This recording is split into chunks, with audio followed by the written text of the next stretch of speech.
तो hello guys, और क्या हाल है तुम लोगों का। वैसे आज की इस वीडियो में बात करने वाला हूँ बोरुटो चैप्टर 22 के बारे में, क्योंकि इस बार तुम्हारा फेवरेट ओत्सुसुकी फ्रेम में आने वाला है। एंड मैं बात कर रहा हूँ मोमोशिकी की। हाँ, वही मोमोशिकी जो बोरुटो के चैप्टर की क्वालिटी बढ़ा देता है। देखो, कल मैं ऐसे ही बोरुटो के कुछ चैप्टर्स देख रहा था, तब मुझे एक क्वेश्चन आता है, एंड वो था कि मोमोशिकी आखिरकार इतने चैप्टर गायब क्यों है। और इसका आंसर मुझे मिला बोरुटो डब्ल्यू वॉर्टेक्स के चैप्टर 15 में, जहां पर उस चैप्टर के लास्ट में बोरुटो स्टोन फेस पर बैठा होता है, एंड वहां पर कवाकी आता है उससे मिलने के लिए। कवाकी बोरुटो से कहता है कि मैंने देखा तो कार्मा कंट्रोल नहीं कर सकता। और एज यूजुअल कवाकी बोरुटो को मोमोशिकी के बारे में भी पूछता है। तब बोरुटो बताता है कि जब मैं और सासुके विलेज छोड़ के गए थे, उसके एक साल बाद कोड वहां पर आया था एंड उसने हमसे फाइट की थी। तभी लास्ट टाइम उसने कार्मा को एक्टिवेट किया था उससे फाइट करने के लिए, लेकिन तब उसे ऐसा फील हुआ था कि मोमोशिकी उस पे कंट्रोल कर ले रहा है एंड बोरुटो मर रहा है। देन बोरुटो बताता है कि आज तक मोमोशिकी ने कुछ भी नहीं कहा एंड वो तब से चुप है, लेकिन अगर मैं कार्मा एक्टिवेट कर लूं तो शायद वो मेरे बॉडी पे कंट्रोल पा ले। देन कवाकी कहता है कि मेरा शक सही था, मतलब तू कार्मा कंट्रोल नहीं कर सकता बोरुटो। देन वो कहता है कि इसका मतलब मुझे बाकी ओत्सुसुकी के साथ तेग को भी मारना पड़ेगा एंड उसके बाद मैं अपने आप को भी मार डालूंगा, लेकिन तब तक के लिए डिवाइन ट्रीज को हराने के लिए हम दोनों टीम अप कर सकते हैं। बोरुटो भी सहमत हो जाता है एंड वो कहता है कि अगर मैं आउट ऑफ कंट्रोल चला गया तो तू मेरे को डायरेक्टली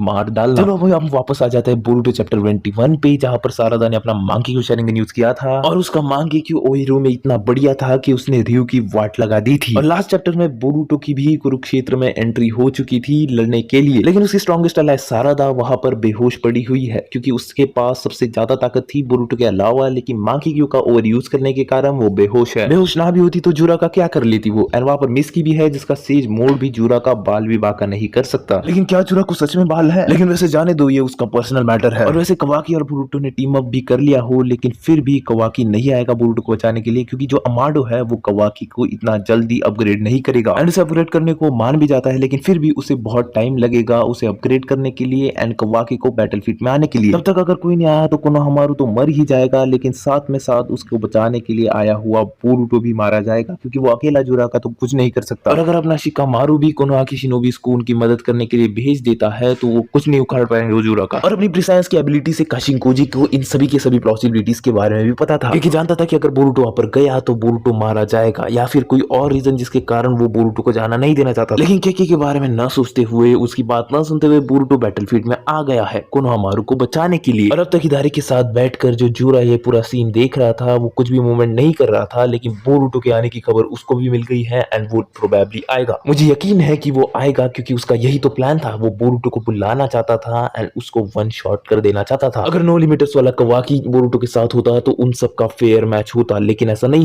नहीं है। क्योंकि बोरुटो अकेला है एंड वो मारा जाएगा, क्योंकि ये फाइट पूरी वन साइडेड है। अब एंट्री होगी मोमोशिकी की, जो कि इसी मौके की तलाश में था, और उसका यही तो प्लान था एंड इसी के लिए वो इतने साल चुप भी था। मैं जानता हूँ कि बोरुटो कार्मा बिल्कुल भी एक्टिवेट नहीं करेगा, क्योंकि वो मोमोशिकी का खतरा जानता है, लेकिन जो जूरा है वो बोरुटो को बहुत ही ज्यादा मारेगा, क्योंकि वो उसको कैप्चर ही करना चाहता था एंड ऐसा करने पे बोरुटो मरने की हालत में आ जाएगा। एंड तब सबकॉन्शियसली हो या फिर कॉन्शियसली, लेकिन बोरुटो का कार्मा एक्टिवेट हो जाएगा एंड तब बोरुटो कुछ भी नहीं कर पाएगा, क्योंकि तब आ जाएगा मोमोशिकी। और इसीलिए तो मोमोशिकी 23 चैप्टर से चुप भी था एंड मोमोशिकी ही वो कारण था जिसकी वजह से काशिनकोजी बोरुटो को बैटलफील्ड में जाने नहीं दे रहा था, क्योंकि जो उसने मल्टीपल पॉसिबिलिटीज देखी थी ना बोरुटो के बारे में, उसमें मोमोशिकी ने उस पर कंट्रोल पा लिया। जानता था कि जूरा बोरुटो को नहीं मार सकता, क्योंकि वहां पर मोमोशिकी एंड इसी के डर से वो उसको जाने नहीं दे रहा था। मोमोशिकी के आने के बाद भी जूरा को एक मौका मिल जाता है उसको खाने का, क्योंकि बोरुटो भी एक ओत्सुसुकी है। लेकिन यहाँ पर बोरुटो नहीं है, यहाँ पर बोरोशिकी है। और ये बात बताने की जरूरत नहीं है कि बोरोशिकी कितना ज्यादा पावरफुल है। अपने बेस फॉर्म में ही बोरुटो इतना ज्यादा ताकतवर है, तो समझो अगर बोरोशिकी आ गया तो क्या ही बवाल होगा। बोरोशिकी के आने के बाद वो जूरा को कुत्ते की तरह मारेगा एंड लास्ट में जूरा भाग जाएगा। और इसी के साथ बोरुटो डब्ल्यू वॉर्टेक्स चैप्टर 22 भी यही पर खत्म हो जाएगा। Bye bye.